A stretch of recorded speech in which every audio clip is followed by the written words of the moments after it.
It was Holly's one money.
No, I'm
not These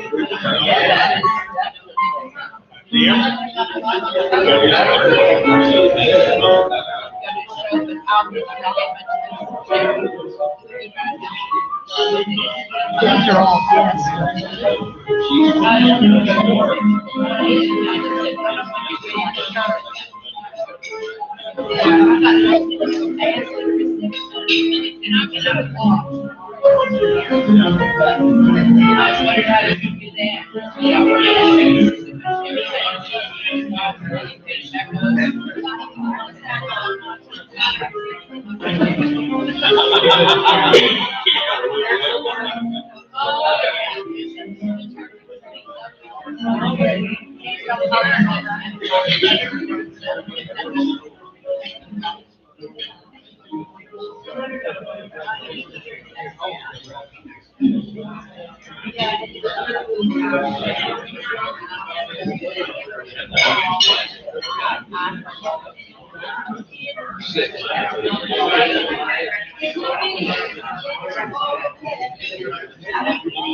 Good afternoon. Welcome to the Rotary Club. You have stumbled across the best service organization in Smith County.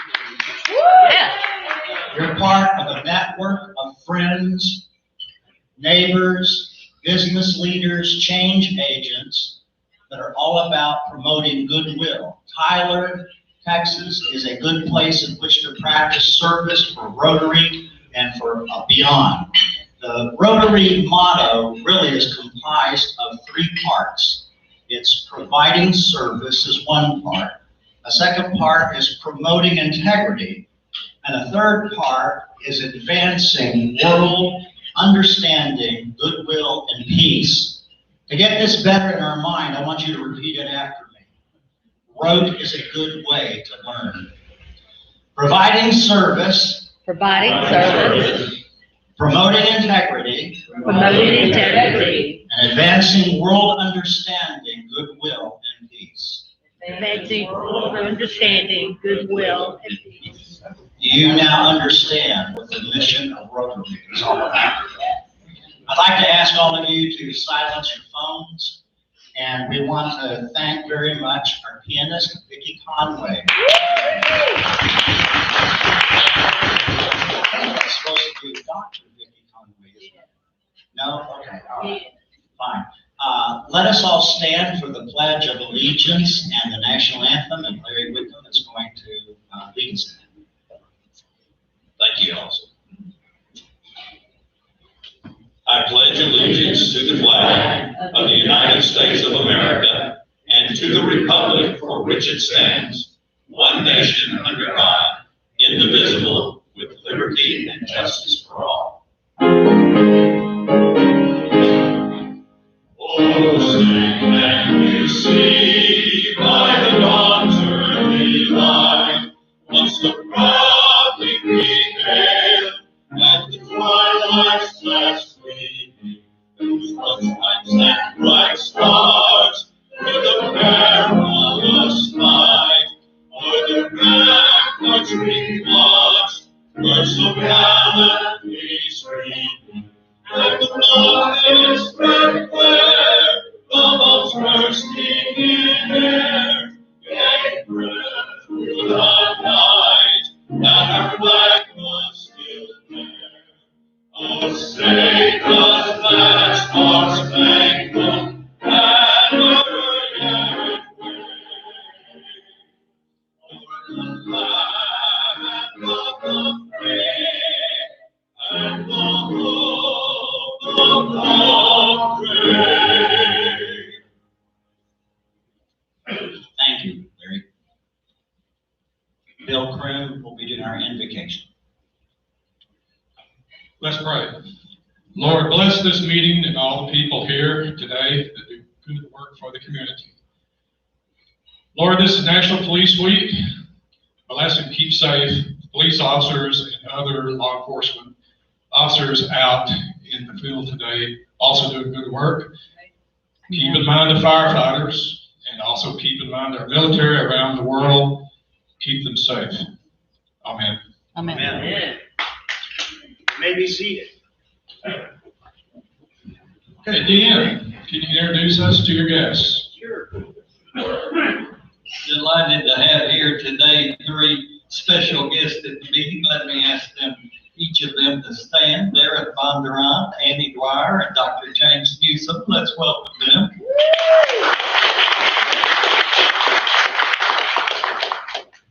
Thank you, Deanna. Any other guests? Any other visiting Rotarians from another chapter? Okay, well, thank you. We want to thank our greeters very much this morning, Peter Vasquez and Dixie Walker. Thank you for your service.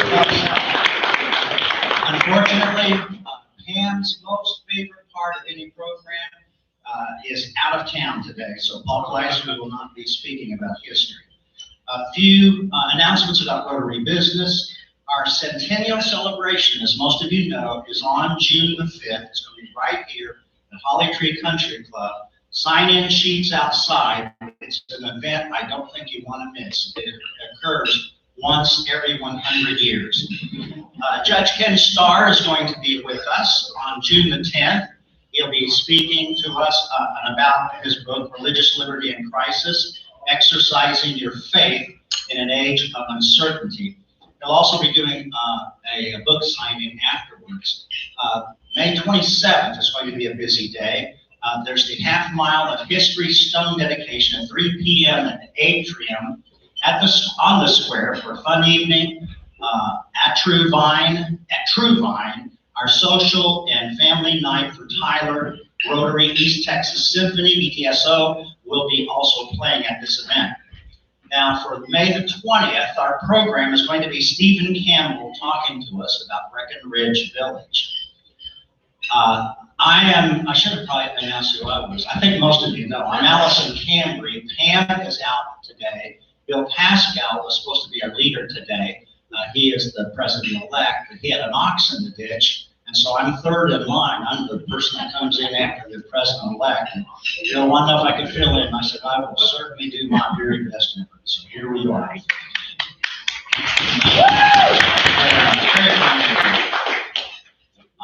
Let's see. Well, I wanted to provide as much time as I possibly can because I think it'll be very interesting. Our own Dr. D.M. Edwards is going to be giving our presentation today.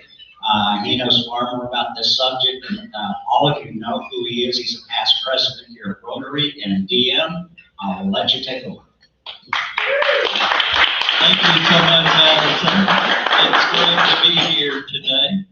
And we have a really interesting program on the first 25 presidents of our club, 1920 through 1944.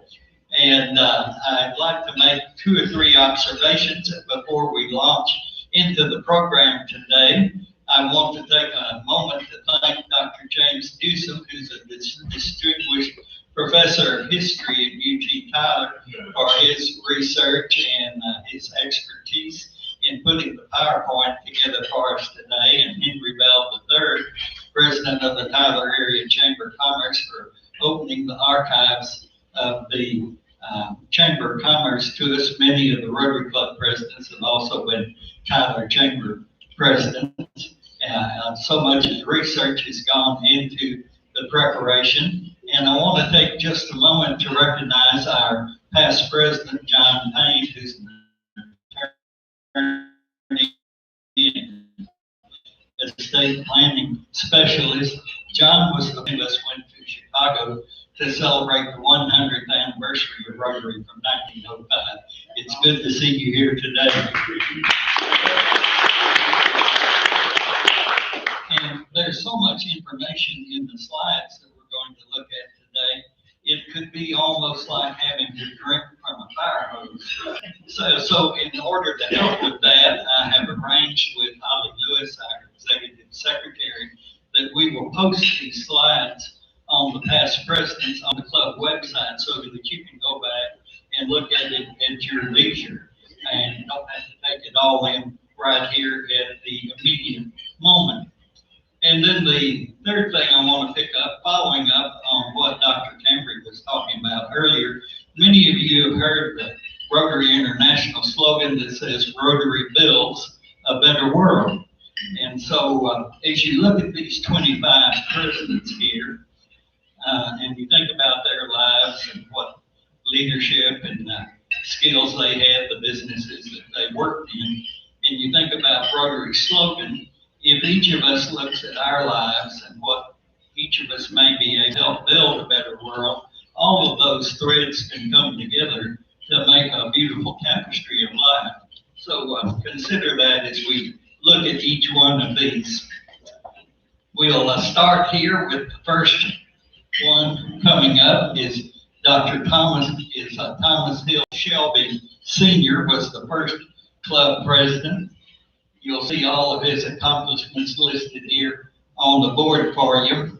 Wonder if there's any way we can make that a little bit larger. I've tried to make it larger.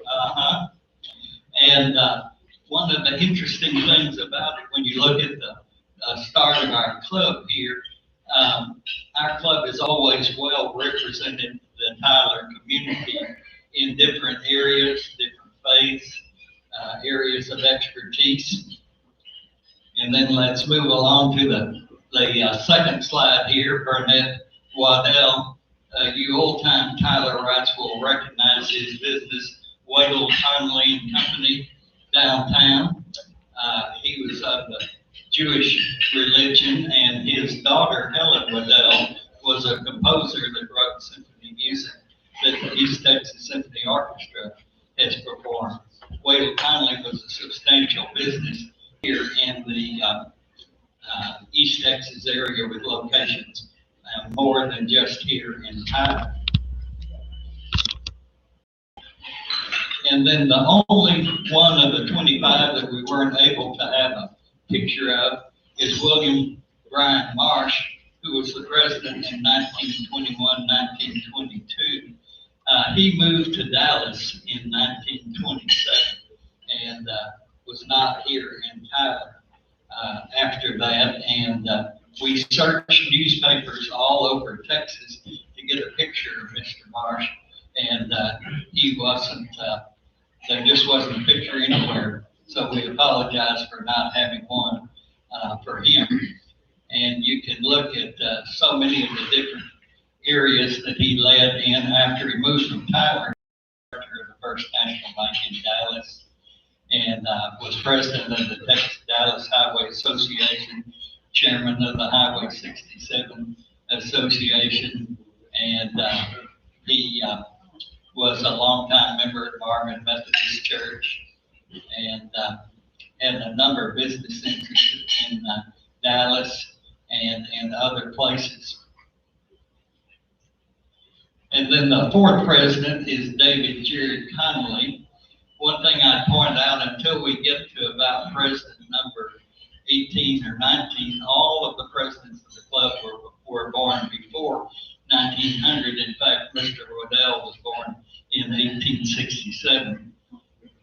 And then David Conley is president in 2223. Many of you may remember the home that his dad built on the corner of Charnwood and Broadway, the old Conley Musselman home here in Tyler is an excellent example of Frank Lloyd Wright prairie style architecture.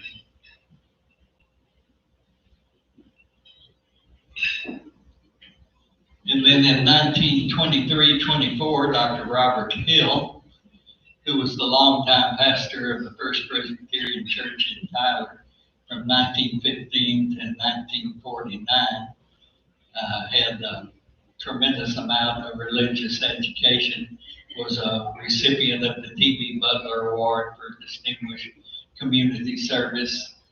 He was the moderator of the Presbyterian Synod of Texas, and was a wonderful community leader. Dr. Hill was renowned for when he was holding meetings, and he used to speak to the school children of Tyler about this.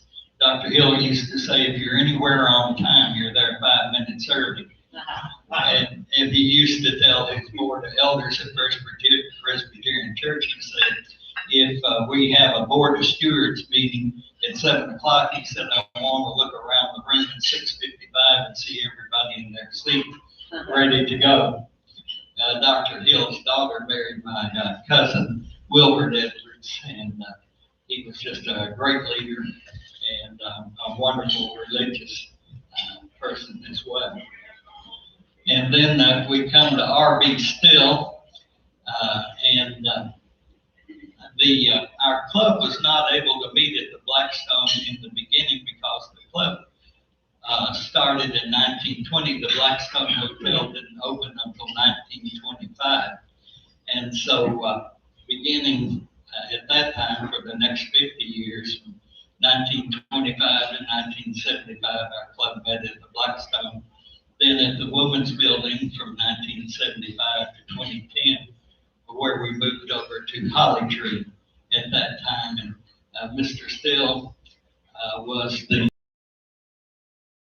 leader of so many different things. I wish we had a larger print for you there on the slide.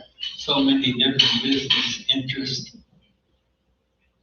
And then Edmund Patrick McKenna. And one reason I was mentioning the Blackstone Hotel, he was the person that ran the Blackstone Hotel for the late drilling company that owned the Blackstone. Those of you that are old Tylerites will remember there was a beautiful ballroom on the second floor of the Blackstone where the club met for that 50 years. Mr. McKenna was a director of the Citizens National Bank of Tyler. The Tyler Commercial Club was the predecessor of the Tyler Chamber of Commerce. And he was a director of the Texas Rose Festival Association, the American Red Cross, also a recipient of the T.B. Butler Award. And then Roy Smith, from 1925 to 1927, so many different areas of leadership for our community. So many of these past presidents are recipients of the T.B. Butler Award for outstanding service to our community. And then Eugene Watts, Judge, quite interesting in so many different areas. He came here with the Tyler Electric Company, but later diversified into florist interest. He was a member of the Tyler Florist Association, president of the Texas Statewide Florist Association. You might remember the business there on Broadway that he and later his daughter, Jane Judge Greer, had called Judge the Florist here in Tyler. And he was a member of the St. John's Masonic Lodge and commander of the Knights of Pythias, member of the Shrine Temple in Waco, and a longtime member of Marvin Methodist Church. And then Charles Leonidas Porter, 1829. He was in the grocer's business. You may recall the Mayfield Wholesale Grocery Company in Tyler was a predecessor to Grocers. He was president of that. And then Dr. Howard Ray Coates, who was a osteopathic doctor here in Tyler, and was president 1929 to 1930. He was a member of the Christian Church here in Tyler. He was the first president of the East Texas Orchestra and was a member of the American Osteopathic Association. And the Symphony Course from 1936 is celebrating its 85th anniversary this year. And then John Calhoun, who was president from 30 to 31. He came here as with the Texas Fire and Light Company and was president of the East Texas State Fair Association, president of the Chamber of Commerce, president of the East Texas Council of the Boy Scouts of the Tyler Community Chest. And if you go back in history, the Tyler Community Chest is the predecessor of today's United Way organization, also a recipient of the T.B. Butler Award. Who awards the T.B. Butler Award? The Butler-Clyde family, that newspaper. I believe the first recipient was in about 1935 for the T.B. Butler Award. And then Byron James Peasley, 31-32. One of the interesting things about him, he way back in the 1940s, when Texas was a heavily Democratic state, he ran for governor of Texas on the Republican ticket in 1944, and had many accomplishments, as you can see here on the screen. Really an interesting in so many different areas.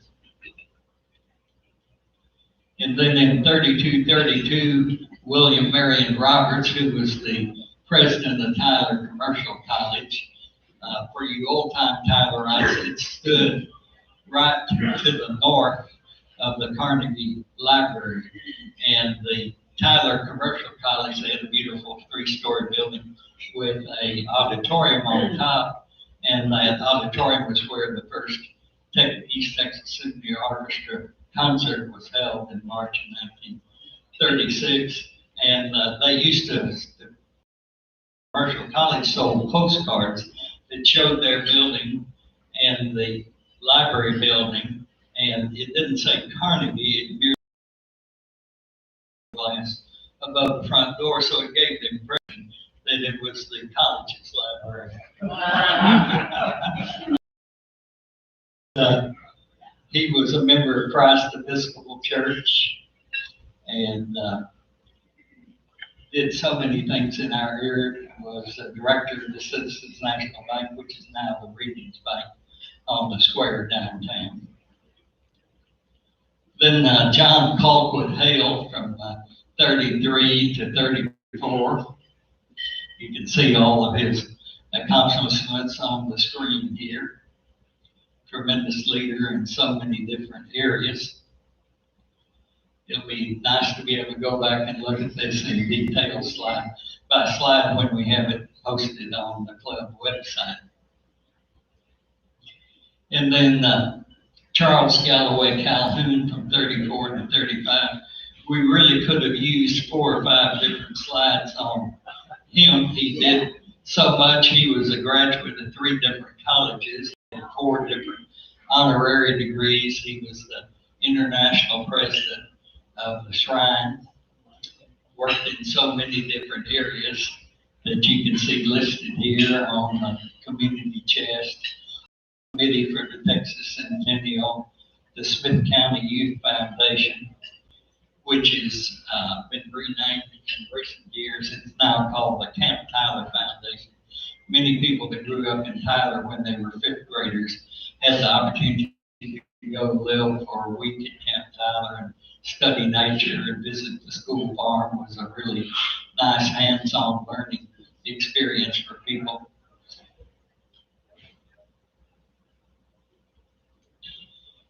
And then Henry Marsh Bell Sr. from 1935-36. Our club is one of the few Rotary clubs anywhere that have had 3 presidents from 3 generations of the same family: Henry Marsh Sr., Jr., and Henry Bell III of all. And one of the interesting things, we did so many things, both in East Texas and statewide, and Bell Elementary School here in Tyler is named after him. And then Richard Lee Dick Taylor. A lot of people want to confuse that and call it Taylor, but it's T-A-Y-L-O-E. And he came here as the manager of the Tyler, Sears, and Roebuck, and diversified into so many different areas. A lot of you that have been to Bergfeld Park in Tyler, the amphitheater at Bergfeld Park that was built for the Rose Festival in 1935, it was given to Tyler by the president of Sears and Roebuck, General Wood, who had been a general in World War I. He was the president of Sears and Roebuck, and General Wood came to Tyler in about 1934 because it was the only Sears store in the nation that was making money during the Great Depression. And he discovered that it was because of the East Texas oil field that had blown in, that people in Tyler were able to have. People had come to East Texas for the oil field.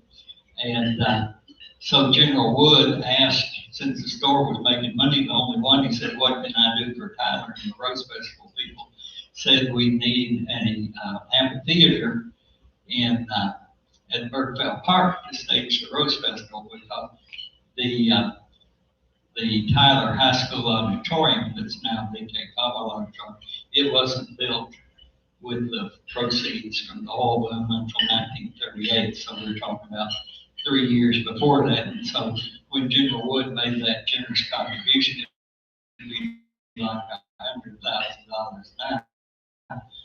Festival coronation there. And of course, Mr. Taylor was president of the Rose Festival and president of the East Texas Symphony Orchestra Association, was active with the East Texas Boy Scouts. So many different accomplishments for him. And then from 37 to 38, R.W. Fair. It's an interesting story on Mr. Fair. He had a peach orchard in Arp, Texas, and they struck oil on it in 1932. And it was a tremendous, several wells and wonderful producer. Made Mr. Fair wealthy overnight. He did, being a Methodist, he did so much for Marsh College, for SMU. And when Mr. Fair passed in 1965, it was one of the largest funerals that Tyler has ever seen. He did a lot of interesting things with his success, including having brochures printed on how to become a Christian, and he even funded movies on the life of Christ. There's so much more about Mr. Fair that we could say more than just what's here on the slide today. And of course, the Fair Foundation that he established has been a great force for good in Tyler and across the years. And then the 38-39 president, Wilton Daniel, here in Tyler, he was associated with the People's National Bank for years, which later became the Bank of America here in Tyler. And during of the drive to sell water, finance World War II. He, of course, was with the Rose Festival Association and many other groups here, and was active in the development of Tyler.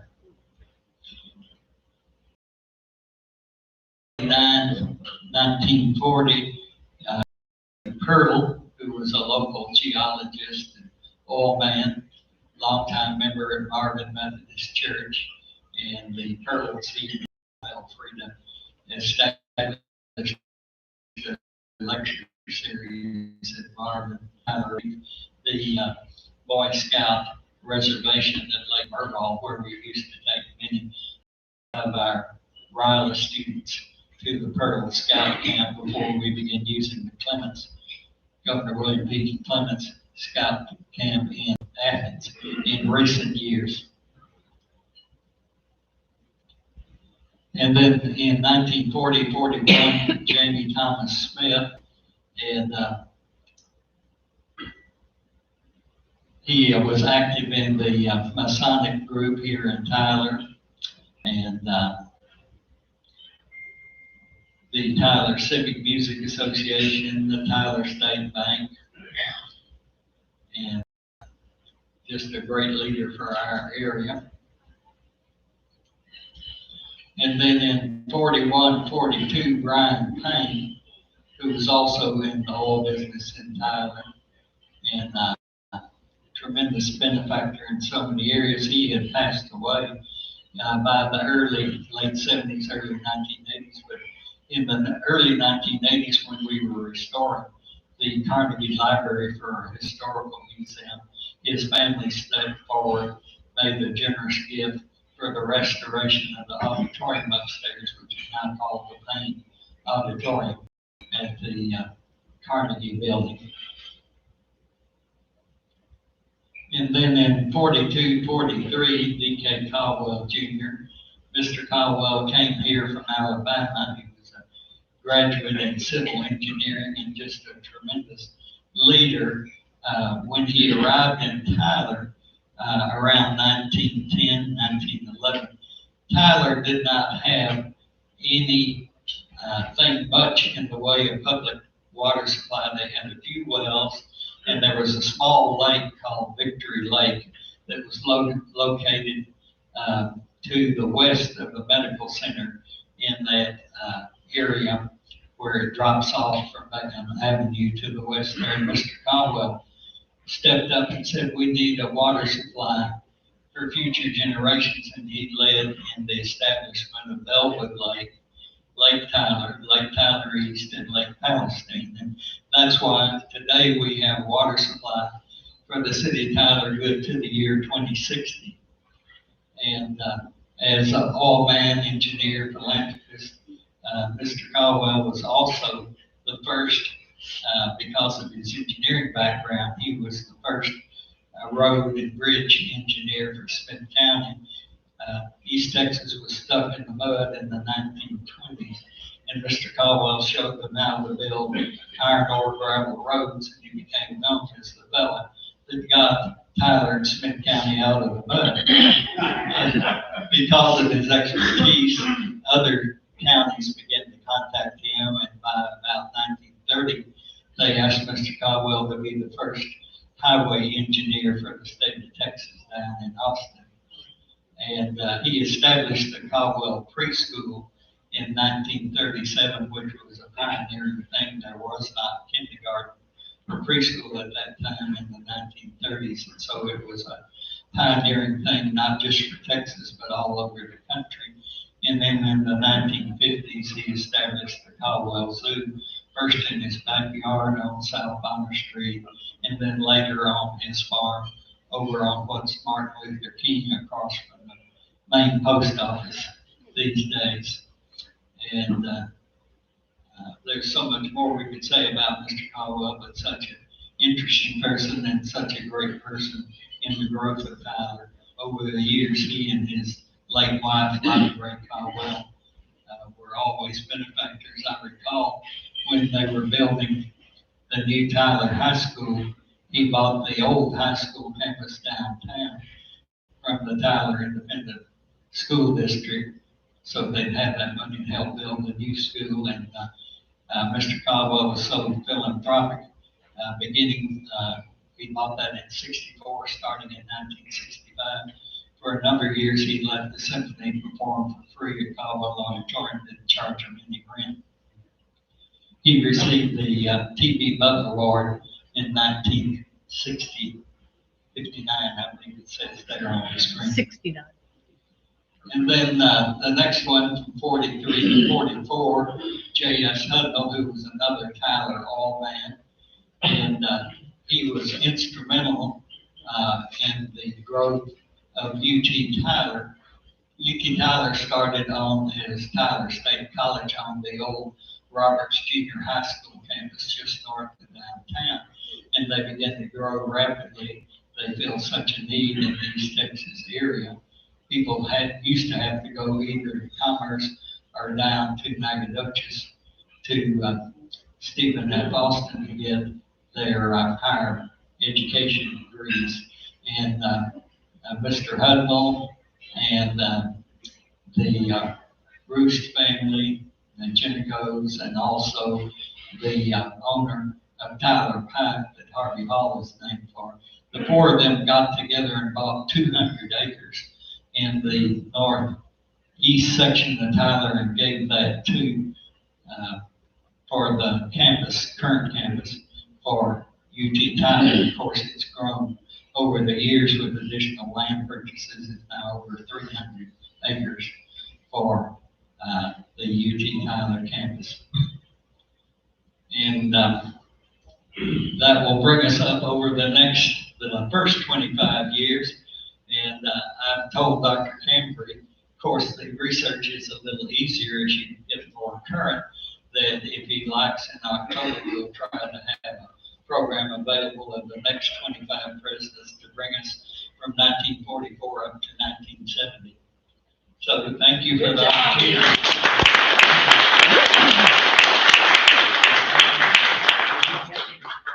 Sure. Dr. Cambry asked if any of you all had specific questions about these first 25 presidents. We'd be happy to take a couple minutes.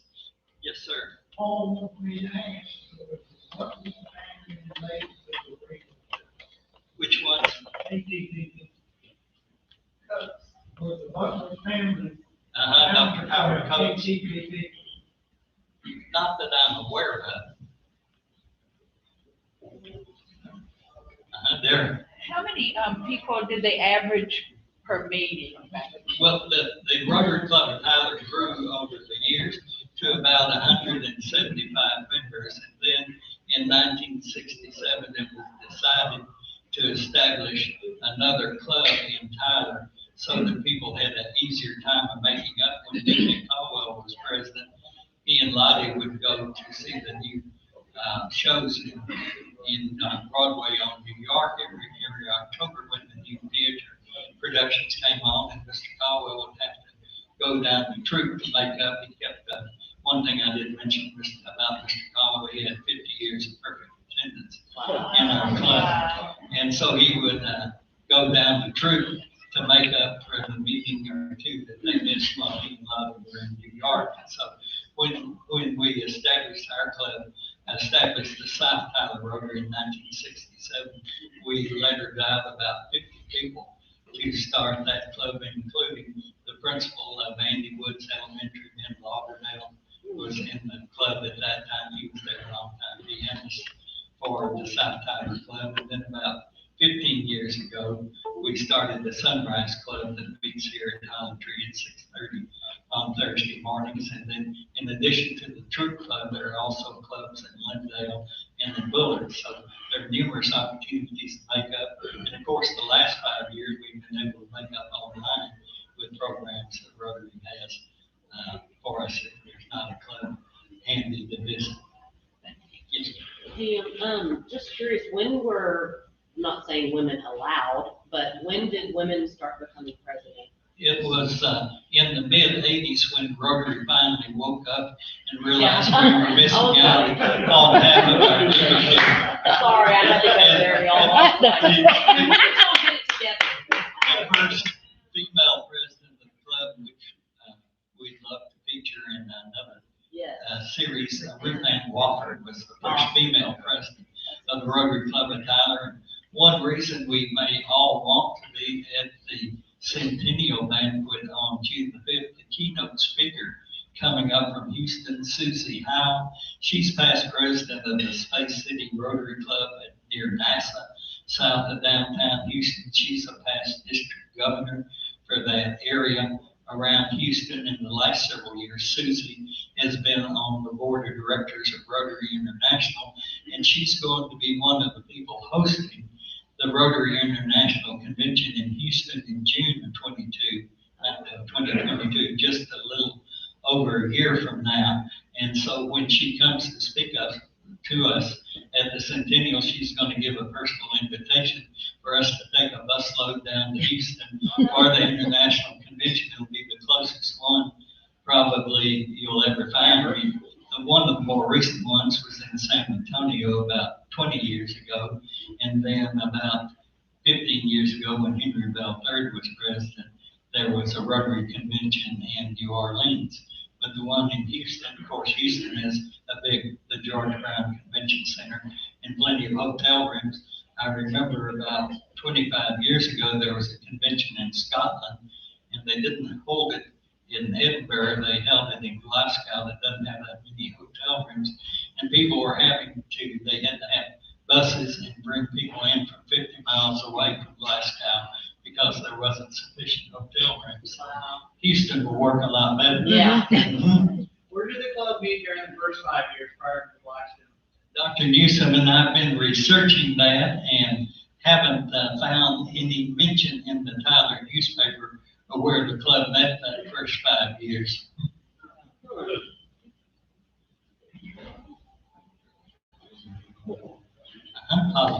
Well, and I think back to Dara's question, I know at one point we were over 200 some odd members per meeting, and there was a wait list to join the Tyler Rotary Club, which is pretty cool. And just as you get, and we'll upload the slide deck so everybody can go back through and read them, because there's just a huge amount of information that these two have put together.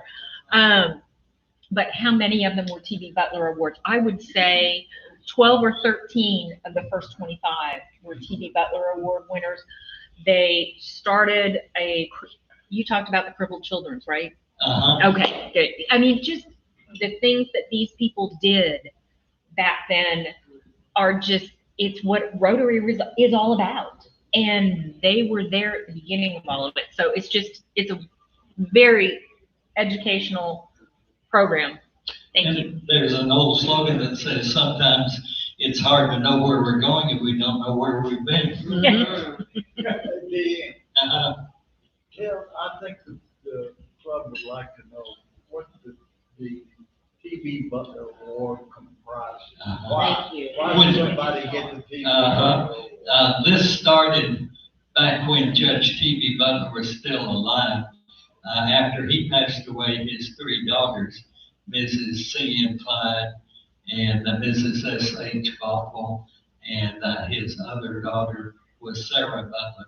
The three of them ran the Tyler newspaper for years until they turned it over to Mrs. Clyde's son, Calvin Clyde, came in as the third publisher of the paper. And when they started out that award in the 1930s, it's given annually at the Tyler Chamber Banquet, and it recognizes Tyler's most outstanding citizen for that year. One of the more recent recipients of the T.B. Butler Award was Stephen DeMint, was honored with that award when they founded and opened the American Freedom Museum at the Brook Hill School several years ago. Dean, will you be presenting some more programs about the history of the club? I've offered to Dr. Camry as president, elect and program chair. If the club is interested, we'll cover the next 25 presidents along about October. It takes a good bit of time to research and develop all the information, but it'd be interesting to see what the next 25 did and accomplished. I think it'd be great because throughout the year, occasionally, to go through the history of the club. Mm-hmm. We've been fortunate to have a lot of interesting people over the years. I have a question. Yes, sir. Are there records of minutes of any of the meetings or anything like that? We had archives, and Holly can answer that. We had to move them recently to a new storage facility, but we'll be displaying a lot of banners that are presented to our club from around the world over the years, and some of our artifacts from the chili cook-offs and other things will be on display in the Centennial Banquet. But we don't keep minutes of our meetings. We're posting the meetings on the World Wide Web, so recently we can always go back and relook any of that. So are you talking I about like just the wa- I just weekly wondered if- newsletter kind of If thing? they had records about what kind of programs they had. and stuff. Yeah. What they were- what they Well, were- I can recall when I first came into the club in 1997, we had the habit of asking club members to take a month at a time to put the programs together, but that was sometimes a little disjointed. Sometimes people would forget what month they had, so about maybe 2001, I made the suggestion, even though it's a little more work on the president-elect, that we have the president-elect of the club be the program chairman the year before their president. That way they can organize or delegate or bring in. That seems to function more smoothly. Question? Paper bulletins, come to the meeting, you have bulletins telling you what's going on with this meeting, what's going on with the future. Do we have we kept those? Well, for years, we had the printed bulletin that we distributed each week at the club meetings. But then, with Fran Hall as executive secretary and now Holly Lewis, we do an electronic newsletter that goes out every Monday before the club meeting with all the pertinent information for that week on. Do we have the whole, that would be similar to me. We have some. We should have some, Pam has them in that storage. We're gonna be pulling out some things for the centennial. So that way that would kind of answer this question. And they had, when you and Fran compiled the half mile history, Fran, I'm so glad you're here. She's the other brain. If I could just transplant half the knowledge she had. Didn't we have Neil McCoy?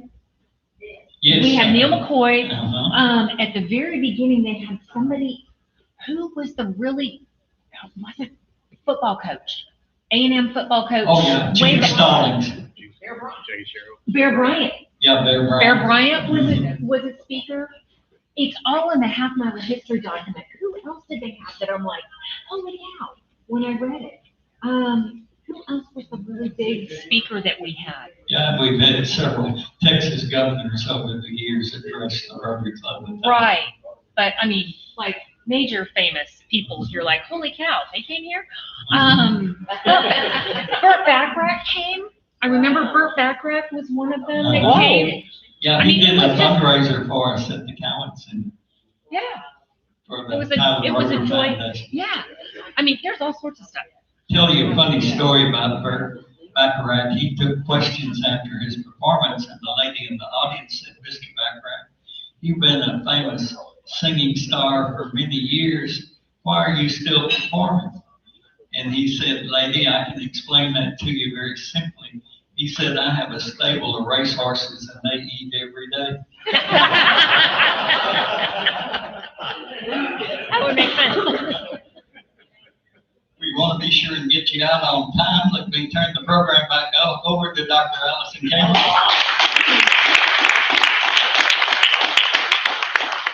Actually, as you can see, he has forgotten more about Smith County history than I ever knew. It's amazing. to hear all the details and so forth. And we do look forward to that meeting in October. Absolutely count on that. We're going to want to have you here for that. We're getting ready in a moment to do the Ace of Diamonds drawing. Some of you bought tickets for this. Emmett, what's the amount up to? How many cards are left? We have 45 cards. That's a useful amount of money. The party is $3,414. Amazing. And whoever wins DM is going to draw the winning ticket for today. Come on, DM.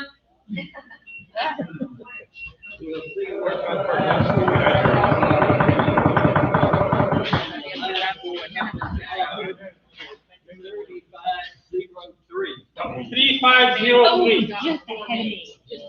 Who's got it? 3503. You got it? I do have it.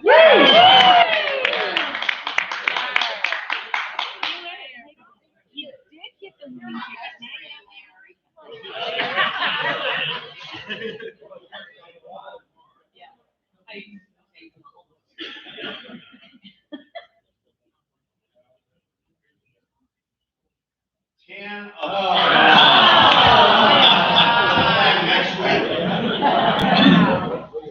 That means that next week it goes down to 1 of 4 cards. Ace of Diamonds will be it. So it's riveting. Yes. I remember hearing a story about Mr. Caldwell, too, one of our past presidents, that when the new courthouse was being built, Mr. Caldwell went to the county commissioners and offered to give them $100,000 free and clear if they would not tear down the old courthouse, and they refused to take it. They felt like they had to abide by the county-wide election, which said we want the courthouse torn down and the new one built. I just thought that was a remarkable gesture on his part, which I don't know what that would equal today, but it'd be well over $1 million just to save the structure, but the county commissioners wouldn't do it.